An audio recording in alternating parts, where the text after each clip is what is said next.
Hola aspirantes CAPM, en el video de hoy vamos a hacer 25 preguntas de preparación para el examen juntos. La verdad es que la mayoría de los estudiantes subestiman la cantidad de tiempo que le tienen que asignar a la práctica y sobreestiman la cantidad de tiempo que le tienen que dedicar a la teoría. En el video de hoy vamos a hacer 25 preguntas juntos, te voy a guiar por el pensamiento, la manera de encarar las preguntas de la manera que me parece la más correcta. Mi nombre es Felipe, si sos nuevo en el canal, trabajo en la disciplina de dirección de proyectos hace más de 7 años, vivo en Londres y produje el curso mejor puntuado de la plataforma Udemy para preparar el examen CAPM en español. Así que si sos nuevo, suscríbete, todo eso.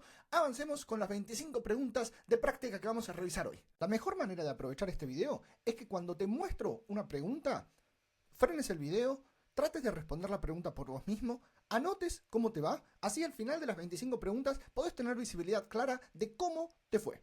No voy a repetir esto más, así es que ahora ponele pausa al video, trata de responder la pregunta, anota cómo te fue y seguimos avanzando. Comencemos. Entonces, primera pregunta. ¿Cuál de las siguientes afirmaciones describe mejor la diferencia entre proyecto y operaciones? Estamos entonces ahora explorando las diferencias entre proyectos y operaciones. El proyecto es temporal y único, las operaciones son continuas. Eso no suena nada mal. Ambos son continuos y repetitivos. Esto ya lo podemos descartar porque los proyectos no son continuos, tienen una fecha de finalización. El proyecto es permanente y de vuelta por el mismo motivo, esta ya la podríamos descartar. Las operaciones son temporales, que eso también está mal, no importa, no hay diferencias relevantes, respuesta bastante perezosa. Vas a tener algunas respuestas perezosas en el examen, aprovechalas porque son una buena posibilidad para descartarte. A veces vas a encontrarte en la situación, ¿no?, de que dos respuestas suenan relativamente bien. Es una virtud importante encontrar la manera de seleccionar la mejor respuesta a las preguntas. Esta es bastante facilonga, el proyecto es temporal y único, las operaciones son continuas. Vamos a elegir la 1. Perfecto. Así es que, como ya debes saber, un proyecto es un esfuerzo temporal para crear un resultado único. Las operaciones sostienen el negocio de forma continua. Algunos ejemplos de operaciones son ventas, soporte, actividades que son continuas, no tienen una fecha de finalización, no, básicamente se van a seguir sucediendo en el tiempo. Ok, perfecto. Pausa el video ahora y responde la pregunta y después seguimos avanzando. Es la última vez que digo esto, a partir de ahora seguimos corriendo. ¿Cuál es el propósito principal del acta de constitución del proyecto o el Project Charter? Te debes acordar de este documento muy importante alrededor de la iniciación del proyecto, ¿no? Entonces, primera respuesta, autorizar formalmente el proyecto y al director del proyecto. Eso no suena nada mal. Detallar el cronograma definitivo, eso estamos en la instancia de iniciación, eso no tiene absolutamente nada que ver. Asignar a cada miembro del equipo a sus tareas diarias. Todavía no tenemos claridad de estas cosas en el proceso, en el grupo de procesos de iniciación, así es que eso no tiene ningún sentido. Definir la EDT a nivel de paquetes de trabajo. Bien, vamos a ir de vuelta por la número 1. El Project Charter o el acta de constitución del proyecto autoriza formalmente el proyecto y al director del proyecto. Exacto, ¿no? El acta de constitución del proyecto autoriza el proyecto y al project manager o el director de proyectos o el gestor de proyectos, lo que sea, y establece los objetivos y requisitos a alto nivel. Generalmente, a ver, esto lo vamos a ver más adelante, tal vez hay una pregunta alrededor de eso, pero el director de proyectos, ¿no?, va a tal vez tener algún grado de influencia o va a asistir a el patrocinador alrededor, ¿no?, del acta de constitución del proyecto. La persona que va a ser responsable del acta de constitución del proyecto va a ser el patrocinador. Excelente, sigamos avanzando. Pregunta número 3. ¿Cuál es la mejor acción inicial ante un retraso recurrente detectado en los informes de avance? Ok, tenemos primera opción, modificar de inmediato el cronograma. Cuando veas estas cosas de actúa inmensamente rápido, haz esto de absolutamente de inmediato, es inminente, es muy probable de que no sea una respuesta correcta. Así es que cuando tenés, viste, estas palabras tan fuertes que te tratan de generar mucha urgencia, pocas veces van a ser la respuesta correcta. Analizar la causa raíz del retraso, esto suena bien, ¿no? Es generalmente lo que tenemos que hacer antes de tratar de sugerir cambios en el cronograma. Tiene sentido que tengamos claridad, ¿no?, de lo que sucedió antes de tomar la decisión.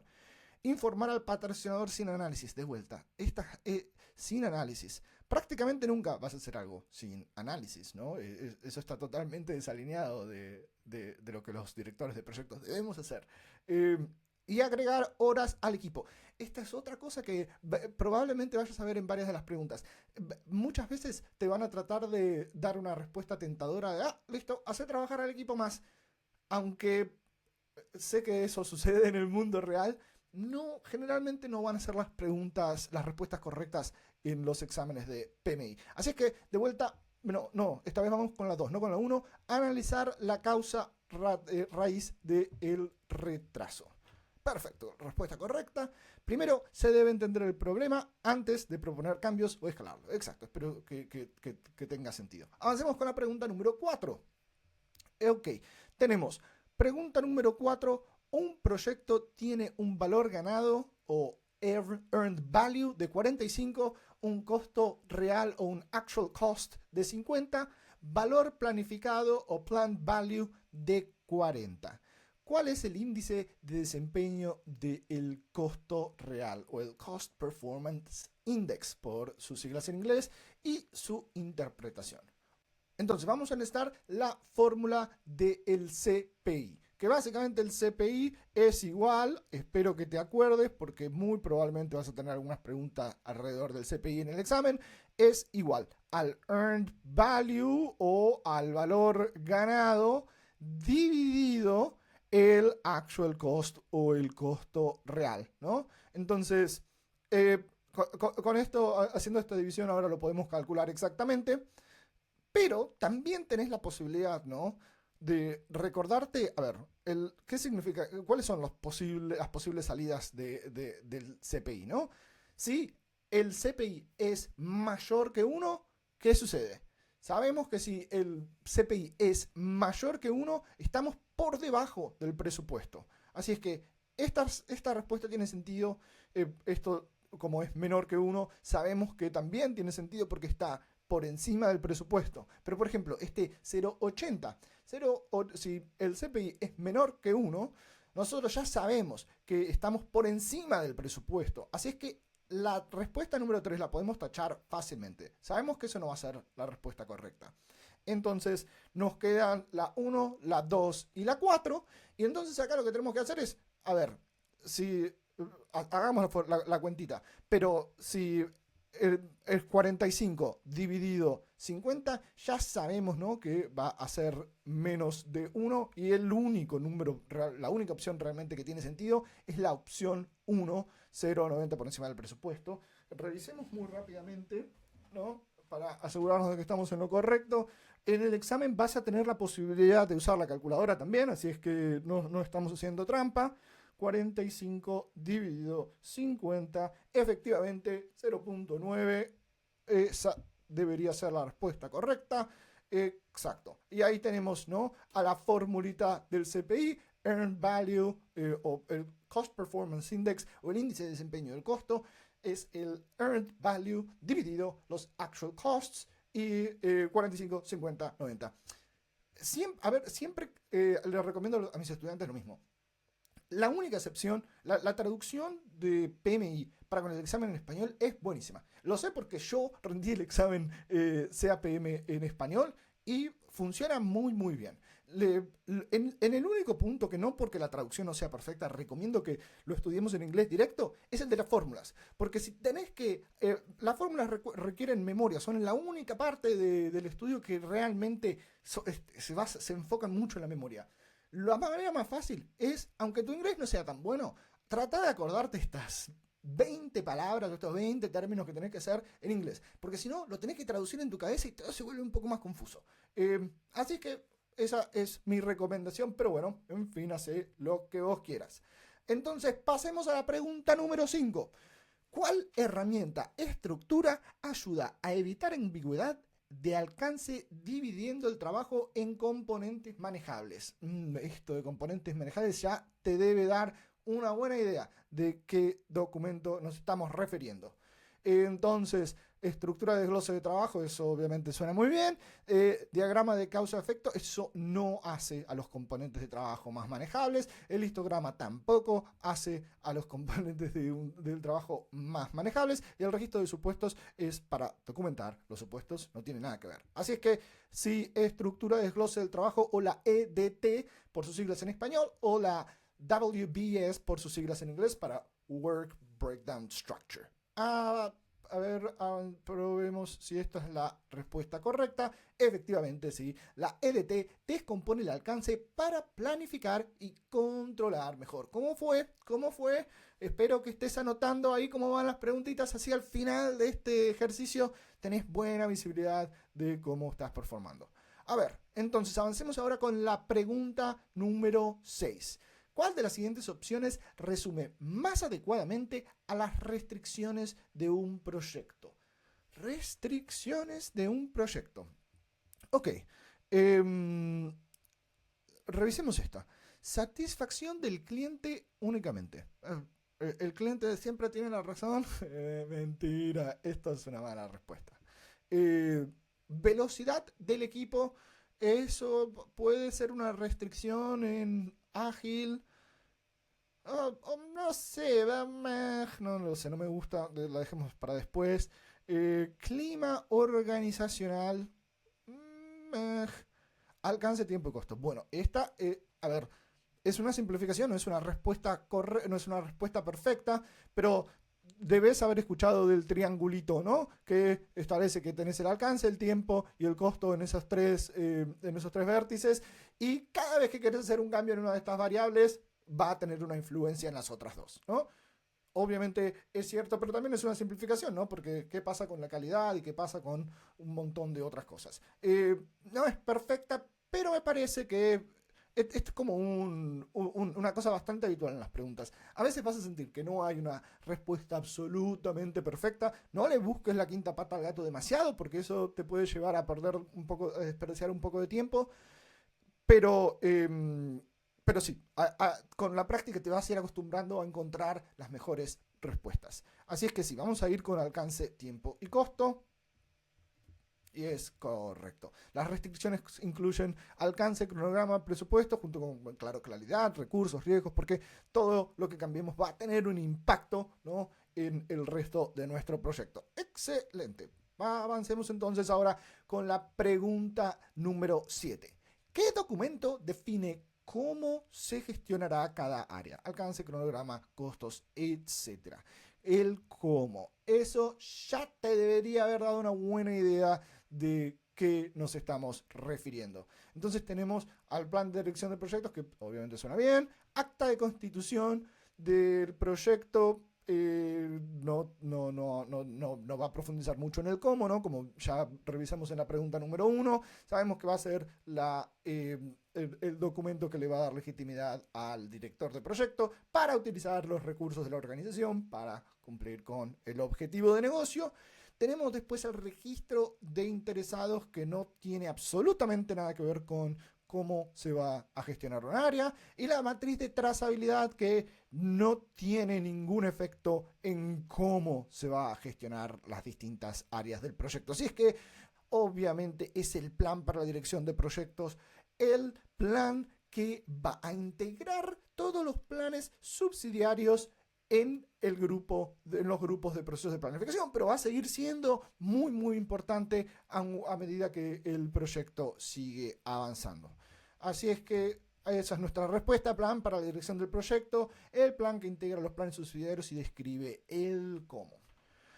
Perfecto, espero que sigas anotando, ¿eh? Quiero que tengas visibilidad. Déjame en los comentarios después cómo te va. 25-25, quiero muchos 25-25. ¿Cuál es la acción adecuada cuando se solicita un cambio mayor en un entorno con control integrado de cambios? Ok, esta es un poquito más trabalengua. A ver, Déjame ver cuál es la acción adecuada cuando se solicita un cambio, ok, nos solicitan un cambio mayor en un entorno con control integrado de cambios. Ok, tenemos una solicitud de cambios y tenemos un control integrado de cambios. Entonces, informar al equipo sin análisis de vuelta. Estas son fáciles de descartar sin análisis. Nunca vamos a hacer algo sin análisis. Vas a tener algunas de esas oportunidades en el examen, así es que aprovechalas. Implementar el cambio de inmediato. De vuelta, esto es mucha urgencia. Fácil.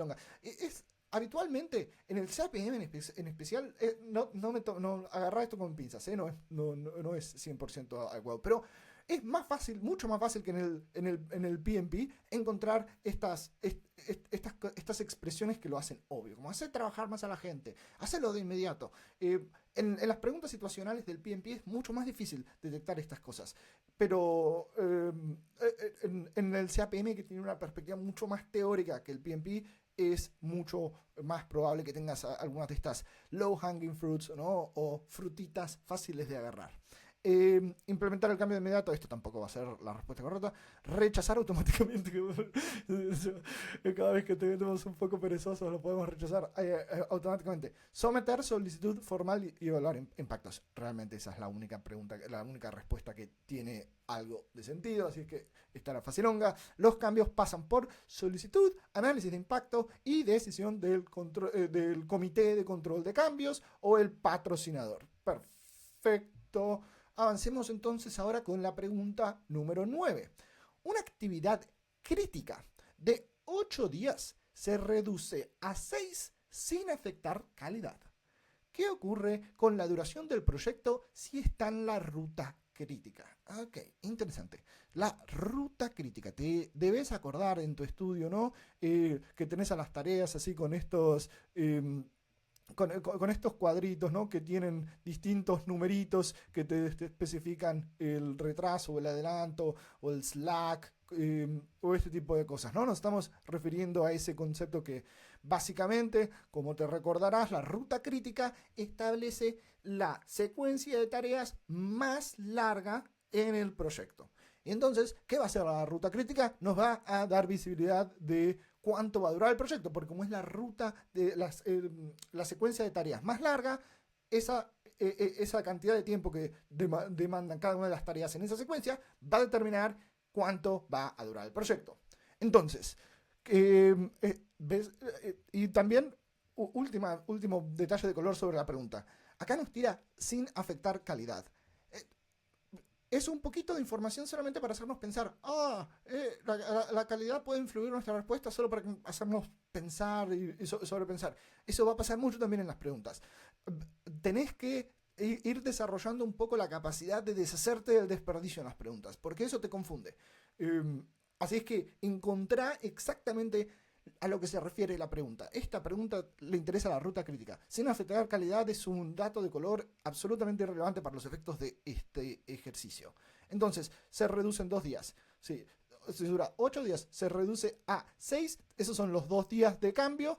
Se reduce en 2 días. Bueno, esta es la respuesta correcta. Revisemos las otras por las dudas. ¿Permanece igual? No, obviamente no, porque si había una tarea en la ruta crítica que tenía 8 días y se le reducen 2, la ruta crítica es más corta. ¿Aumenta en 2 días? No, puede ser confuso si no sabes el concepto bien, pero no importa ahora. Depende solo del presupuesto, no tiene nada que ver. Así es que respuesta 1 se reduce en 2 días. Pasemos acá. Exacto, ¿no? Acortar una tarea en la ruta crítica reduce la duración del proyecto en la misma cantidad. Por lo que acabamos de hablar, ¿no? La secuencia de las tareas la secuencia de tareas más larga en el proyecto va a determinar la ruta crítica. Excelente, ¿cómo fue? Ahí quiero que sigas anotando, quiero que sigas anotando si me decís cómo te fue después. Pregunta número 10. ¿Cuál técnica de estimación usa relaciones estadísticas como costo por unidad o horas por metro cuadrado y puede ser especialmente útil cuando tenemos datos analíticos muy precisos? Interesante, ok. Entonces necesitamos algo que nos sirva para costo y para duración. Paramétrica, eso no suena nada mal. Paramétrica, básicamente vamos a usar modelos estadísticos para establecer, ¿no? O costos, o duración, o lo que fuese el caso. No suena nada mal paramétrica. Análoga va a capitalizar experiencia en proyectos similares anteriores, que podría ser el caso acá, pero no está implícito, así es que no va a ser el caso. De tres puntos, ¿no? Cuando tenemos el caso, eh, el- la opción más probable, la opción, básicamente, ¿no? Sumamos la opción menos probable o la pesimista, la más probable y la optimista, y después las dividimos por tres, también se puede ponderar. No suena mal, pero me parece que la pregunta vendría por otro lado, tratando de, ¿no? Como hablando más de la experiencia de las personas haciendo la estimación o algo así. No me parece que vaya a ser el caso. Juicio de expertos, eso no, si tenemos acceso a datos analíticos muy precisos, me parece que no va a ser el caso. A ver, revisemos, debería ser la paramétrica C. La estimación paramétrica usa parámetros cuantificables y relaciones históricas. Y si va a tener, muy común que vaya a tener, ¿no? Algo vinculado a algún dato analítico que hace esta opción más relevante o alguna cuestión estadística. Excelente, perfecto. Sigamos avanzando. Pregunta número 11. En un proyecto predictivo, ¿qué elemento compone la línea base del alcance? La línea base del alcance. Perfecto. A ver, revisemos a nuestras opciones. Acta de constitución del proyecto, ya revisamos este concepto en esta iteración de preguntas, sabemos bien lo que es, no es el caso. Estructura de desglose del trabajo, la EDT que ya mencionamos anteriormente, o la WBS y el diccionario de la EDT, eso suena realmente bien. Revisemos a las otras opciones por las dudas. Matriz RASI, me encanta este concepto, pero no creo que nos vaya a ayudar mucho en este caso. Buenísimo concepto, algún día voy a hacer un video sobre esto. Registro de riesgos, eso no tiene ningún sentido para esta pregunta. Vamos con la opción número 2, estructura de desglose de trabajo, EDT y diccionario de la EDT. A ver si es el caso. Excelente, sí. La línea base del alcance es el enunciado del alcance más la EDT, más el diccionario de la EDT, ¿no? Que, como recordarás, básicamente la EDT tiene un diccionario que va a encargarse de dejar claras las definiciones o los términos, cómo se usan en esa estructura de desglose de trabajo. Excelente pregunta número 12. ¿Quién suele probar cambios significativos del alcance en un enfoque predictivo? Ok, perfecto. Entonces estamos ahora en la parte predictiva de las preguntas. Eh, Patrocinador o comité de control de cambios, eso no suena absolutamente nada mal.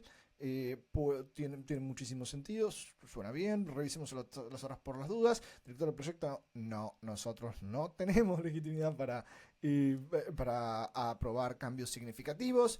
Equipo técnico, no, el equipo nos va a poder dar visibilidad del contexto, del desafío, de lo que fuese, pero no van a tener ellos tampoco la legitimidad de hacerlo, ni los frenes tampoco. Excelente. Respuesta número 1 va a ser la indicada, con bastante convicción esta vez, sí, perfecto.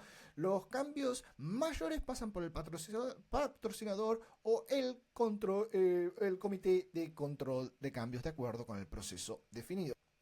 Pregunta número 13. Vamos, que ya pasamos la mitad casi.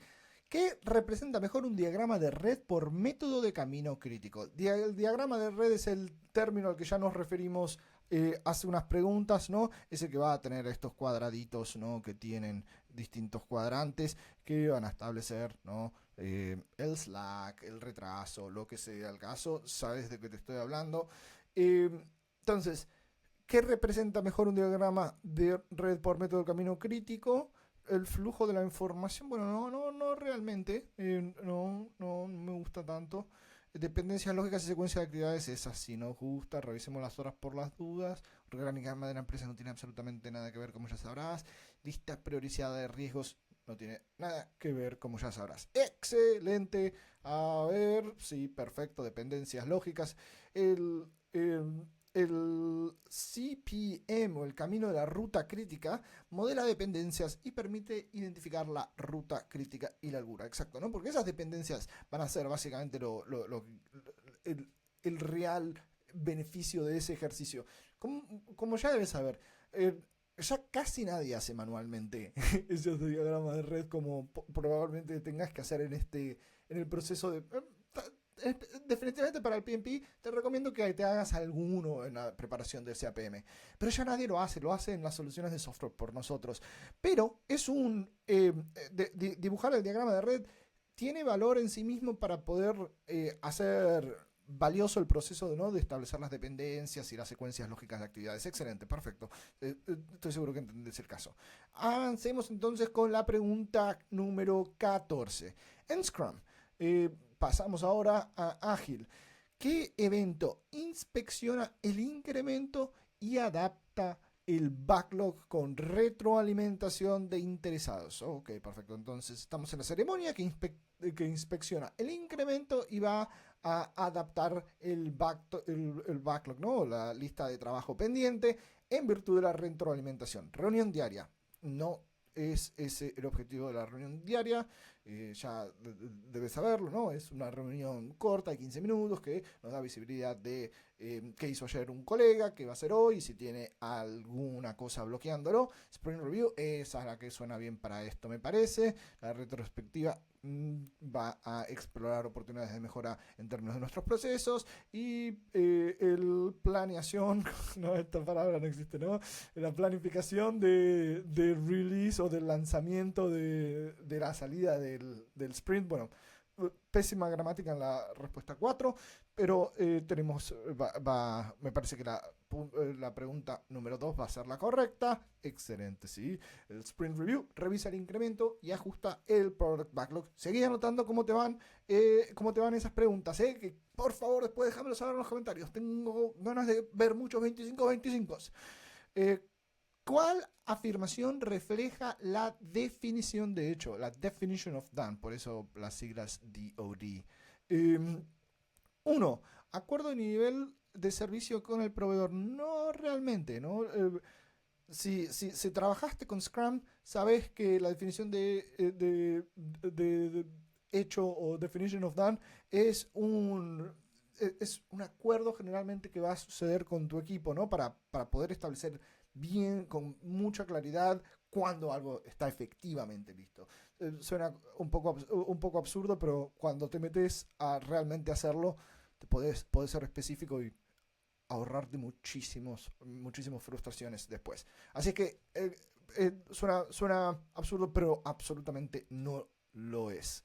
Lista de deseos del cliente. Deseos, esa es una palabra que muy pocas veces va a tener la respuesta correcta. Plan de pruebas detallado. A ver, puede ser que la definición de hecho incluya algún aspecto alrededor de las pruebas, pero no me parece que sea una buena respuesta. Criterios acordados que determinan cuándo un ítem o una tarea está completamente terminada o terminado. Esa va a ser nuestra respuesta correcta. Respuesta número 4. Vamos por la 4. Efectivamente, la definition of done es un acuerdo del equipo para asegurar claridad, calidad y consistencia determinado. Excelente. Pregunta 16. En Kanban, limitar el work in progress, WIP, trabajo en proceso, busca principalmente elevar la presión del equipo. A ver, no sé si estaban las motivaciones de los japoneses cuando lo hicieron, pero al menos no es la respuesta que P me iba a esperar de vos. 2. Reducir multitasking o hacer varias tareas a la vez y mejorar el flujo de stats. Suena súper bien. Kanban es muy buena para eso. Eliminar retrospectivas, eso no tiene ningún sentido porque las retrospectivas no son parte de Kanban, ¿no? Es una ceremonia de Scrum que tal vez otros marcos de referencia ágiles pueden utilizar, pero no es no, me parece que esa no va a ser la respuesta correcta. Incrementar tamaño de los lotes. No hay, puede haber a veces valor en incrementar el tamaño de los lotes, pero no no siempre es el caso, ¿no? Respuesta número 2, reducir multitasking o hacer varias tareas a la vez y mejorar el flujo va a ser la respuesta correcta. Estoy seguro que te acordás de los Kanban boards, ¿no? Que también en Agile los usamos un montón, que básicamente van a poner un límite a la cantidad de tareas que pueden estar en un determinado estatus de tu tablero, ¿no? Y a partir de eso, la idea es que los equipos se van a poder concentrar mejor y van a poder mejorar su flujo, ¿no? Kanban considera que todo lo que no esté generando valor en sí mismo, ¿no? Va a ser desperdicio, inventario, incluso dentro de tu tablero Kanban va a ser desperdicio. Excelente. Estamos haciendo simplificaciones acá, ¿no? Pero para los efectos de esta pregunta creo que eso es todo lo que queríamos saber. Sí, excelente. Esa es la pregunta correcta. La respuesta correcta. Un product owner o un dueño de producto insiste en meter una historia urgente a la mitad del sprint. ¿Qué debe hacer el equipo? Solicitar al sprint, moverla al sprint actual y sacar otra. Eso suena como buena lógica, pero si ya estudiaste Scrum, sabes que eso no es una práctica que es bienvenida por Scrum. Añadirla y trabajar horas extra, bueno, ya hablamos un poco de esto. Casi siempre que tengas alguna de estas cosas de horas extra va a ser más confusión que otra cosa. Sugerir priorizarla para el próximo sprint, esto suena como una respuesta coherente. Y cancelar el sprint sin más análisis, esa es una respuesta bastante perezosa, me parece. Bien, sí, va a ser la respuesta número 3. Sugerir priorizarla para el próximo sprint. Si alguna vez en tu equipo o en alguna historia en un equipo que trabajaste por algún motivo tuvieron que hacer esta mala práctica de meter una historia de usuario urgente en el sprint, no dejes que eso te cueste puntos en el examen. Sabes que no es la manera correcta de hacerlo. Así es que avancemos. Respuesta 18. ¿Qué métrica usa un equipo Scrum para proyectar cuánto trabajo puede completar en futuros sprints? Ok, perfecto. Lead time no es ese, me parece, el mejor uso del lead time, ¿no? Lead time puede ser tal vez útil para mencionar en una retrospectiva sobre cómo podemos mejorar el flujo de las tareas en nuestro tablero, pero no sé si va a ser muy útil no va a ser útil, ¿no? Para determinar eso. Velocidad, esta es el parámetro, ¿no?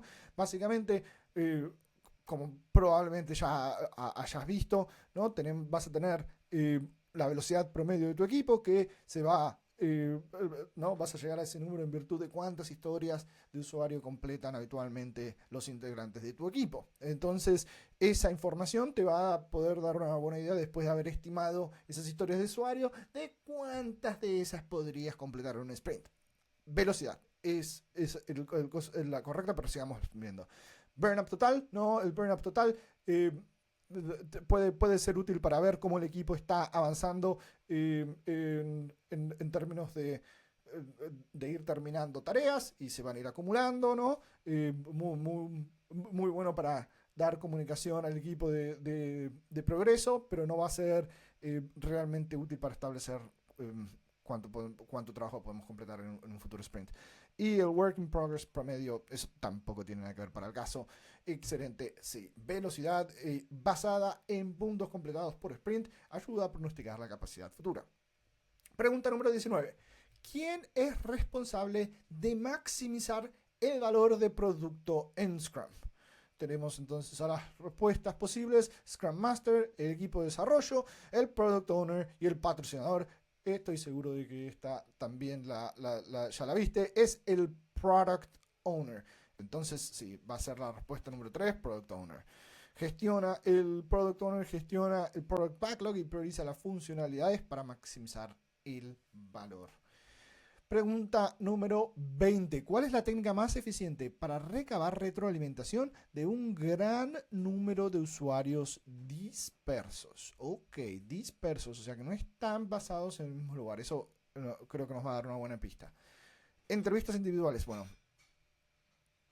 se puede, pero Para un gran número va a demandar mucho esfuerzo, no creo que vaya a ser la mejor.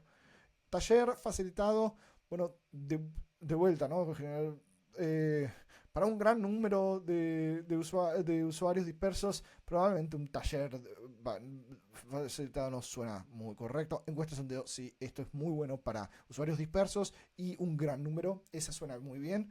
Y prototipado presencial, eso suena muy desafiante para un gran número de empleados que están de usuarios que están en zonas dispersas. Vamos a ir con la opción número 3, encuesta sondeo. Vamos, muy bien. ¿Cómo venís? ¿Cómo venís? Ahí anotate las respuestas, ¿eh? ¿Para qué sirve la matriz de trazabilidad de requisitos? La matriz de trazabilidad de requisitos. 1. Mapear requisitos con su origen y entregables asociados. Eso suena bien. Planificar el cronograma. Eso no suena muy bien, ¿no? Asignar presupuestos. No, realmente no. Eso no es el objetivo de esta herramienta o de este hito. Definir la EDT. No realmente. No va a definir la EDT. Mapear requisitos con su origen y entregables asociados. Eso sí que tiene sentido. Eso tiene muchísimo sentido. Perfecto, sí. La trazabilidad vincula requisitos con fuentes, criterios de aceptación, diseño, pruebas entregables. Muy útil para cuando queremos, ¿no?, ver un poquito toda la historia de cómo evolucionaron esos requisitos. Excelente.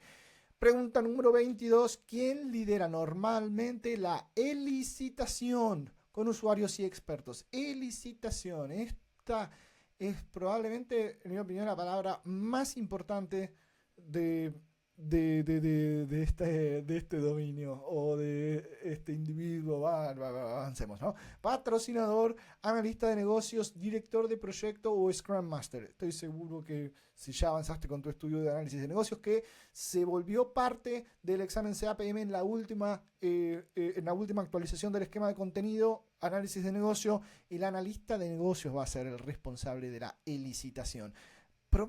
Término muy importante para entender realmente las diferencias entre el analista de negocios y el director del proyecto. La elicitación, el proceso de obtener información, pero hacerlo un poco como lo hace un detective, ¿no?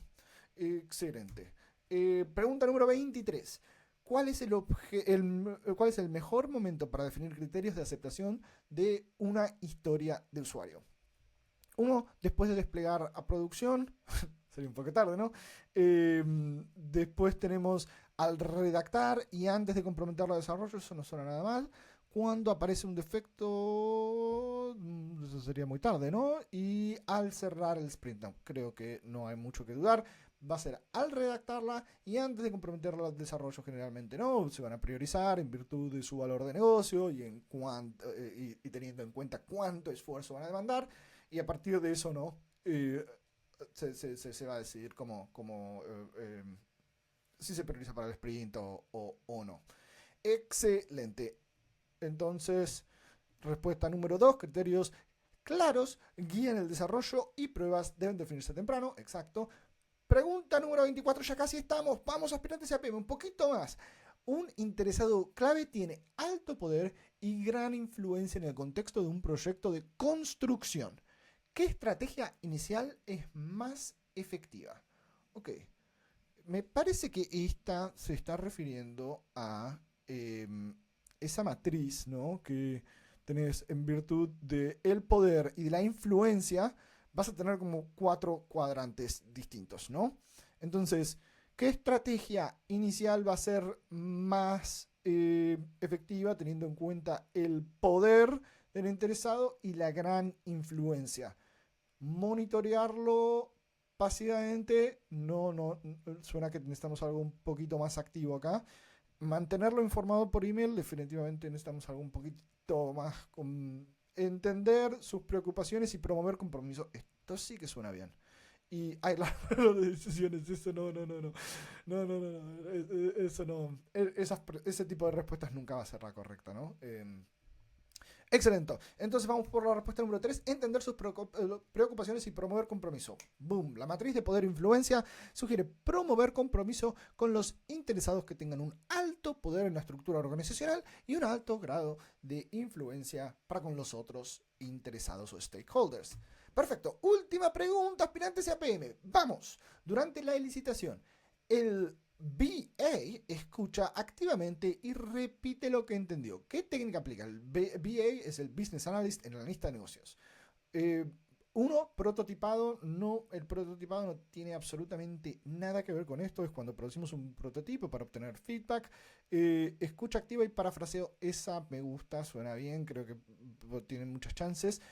Observación directa y no. La observación directa va a ser más apropiada cuando estamos viendo cómo trabajan los compañeros. No creo que vaya a ser el caso. Diagrama de flujo, esto no nos va a ayudar para nada. El diagrama de flujo, sí. Escucha activa y parafraseo. Me encanta. Yo hago esta técnica, lo uso un montonazo. No me acuerdo ahora exactamente quién es la persona que lo hace, pero mirroring, leveling, todas estas herramientas, ¿no? Como para repetir las últimas palabras que dijo la persona con la que estamos negociando, son muy muy útiles para ayudarlos para empatizar con ellos y motivarlos a que nos den más información valiosa. También leveling, ¿no? El leveling se refiere a la técnica de básicamente cuando alguien te dio un choclo de información, algo muy muy muy largo, le das como un pequeño resumen para asegurarte de que vas por el buen camino y para que esa persona, viste, pueda concentrarse de vuelta en algo bien claro que va a generar valor en esa colaboración. Si el video de hoy te ayudó, creo que este videito de cómo preparar el examen CAPM en 2025 te puede ayudar. Hoy probamos un formato un poco distinto, espero que te haya ayudado. Déjame saber en los comentarios si se adapta bien a tus necesidades. Si querés más de este tipo de videos sobre preguntas, déjamelo saber. Planeo hacer 4 iteraciones de videos similares a este para ayudarte con las preguntas, y probablemente después de eso tal vez hacemos algunos con preguntas bien difíciles, de esas que tendrías que tener mala suerte para que te toquen, pero te pueden tocar. Muchísimas gracias por estar acá. Considera por favor dar la posibilidad de suscribirte al canal, ayuda muchísimo que siga creciendo, y déjame saber cuáles son las cosas en las que te puedo ayudar. Me gusta que esto sea dinámico y que pueda generar, ¿no?, contenido que efectivamente se adecue a tus necesidades de cuando estás preparando el examen. Muchísimas gracias por estar acá. Nos vemos en el próximo video.